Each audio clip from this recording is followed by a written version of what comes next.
एक विवाह संपन्न करने में इतनी सारी जानकारी कहाँ मिल पाती है। न पिता को पता रहता है, न होने वाले दंपत्ति को। विवाह के लिए अष्टकूट मिलान बहुत जरूरी है। आइए जानते हैं इस वीडियो के माध्यम से। नमस्कार, मैं हूं डॉक्टर श्रीपति त्रिपाठी।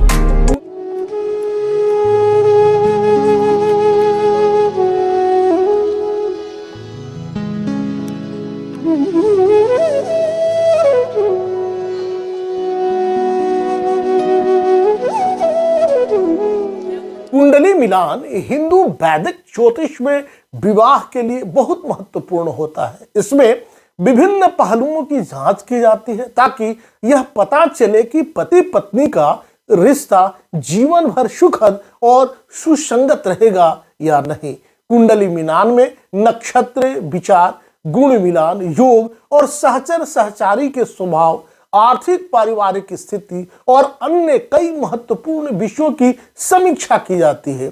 आइए जानते हैं इस वीडियो के माध्यम से विस्तृत रूप से।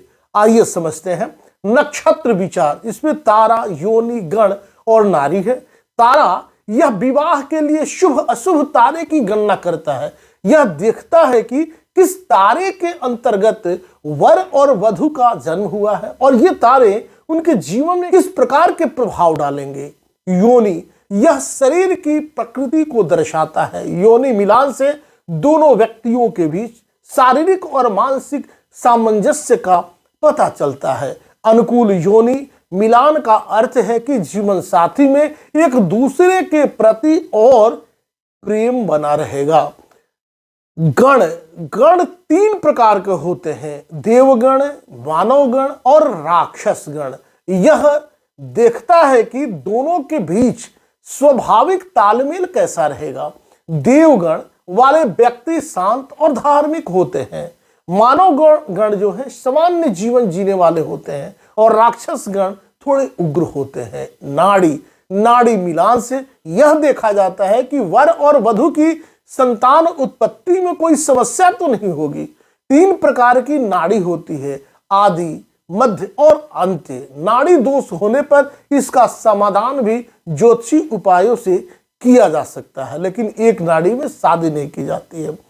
राशि विचार, इसमें वर्ण, वश्य, राशि मैत्री और भकुट के बारे में जानेंगे। वर्ण जातक की जन्म राशि के अनुसार उसका वर्ण निर्धारित होता है।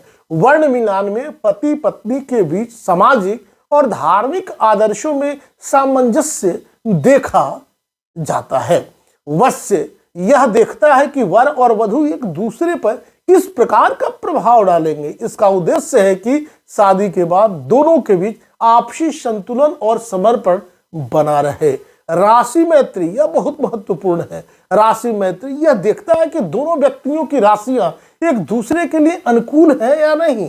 राशि मैत्री का मतलब होता है कि जीवन साथी के बीच अच्छी मित्रता और तालमेल रहेगा। भकुट ग्रह दृष्टि, इसमें ग्रहों की दृष्टि का विचार किया जाता है ताकि यह देखा जाता है कि पति पत्नी के बीच ग्रह दोष तो असर नहीं पड़ेगा। भकुट तो नहीं, यदि भकुट दोष होता है तो यह रिश्ते में दरार ला सकता है, जिसके लिए विशेष उपायों की जरूरत होती है। भकुट भी बहुत बड़ा कुयोग है। शुभाशुभ योग, कुंडली मिलान में कुछ शुभ और अशुभ योग भी देखे जाते हैं, जैसे मंगल दोष। अगर कुंडली में मंगल ग्रह का अशुभ प्रभाव हो रहा हो तो वैवाहिक जीवन में संघर्ष की स्थिति बन सकती है। इसका समाधान विवाह से पहले विशेष पूजा पाठ द्वारा किया जा सकता है, लेकिन दोनों को मांगलिक रहना जरूरी है। पितृदोष, अगर कुंडली में पितृदोष हो तो संतान प्राप्ति में बाधाएं आ सकती हैं। इसके लिए भी उपायों की आवश्यकता होती है। सहचर सहचारी का स्वभाव, आर्थिक और पारिवारिक स्थिति, चरित्र, आयु, संतान योग, स्वभाव। कुंडली मिलान से यह पता चलता है कि वर और वधु के स्वभाव एक दूसरे के अनुकूल है या नहीं। क्या दोनों में आपसी समझदारी और प्रेम बना रहेगा। आर्थिक स्थिति कैसी रहेगी, इसमें दोनों के आर्थिक पक्ष का अध्ययन किया जाता है ताकि यह देखा जा सके कि विवाह के बाद आर्थिक स्थिरता कैसी बनी रहेगी। पारिवारिक स्थिति, परिवार के अन्य सदस्यों के साथ तालमेल और सुख संपत्ति की स्थिति का भी अध्ययन किया जाता है। चरित्र कुंडली के आधार पर व्यक्ति के चरित्र का भी अनुमान लगाया जाता है कि वह ईमानदार और विश्वसनीय है या नहीं। आयु, कुंडली में दोनों की आयु और जीवन की लंबाई का भी विचार किया जाता है। इसे यह देखा जाता है कि जीवन साथी के बीच आयु में अंतर का कोई बुरा प्रभाव तो नहीं पड़ेगा। संतान योग, कुंडली मिलान से यह भी पता चलता है कि वर और वधू के बीच संतान उत्पत्ति के योग कैसे हैं और क्या इसमें कोई बाधा तो नहीं है। अनावश्यक बाधक और ग्रह निष्ठ बाधक।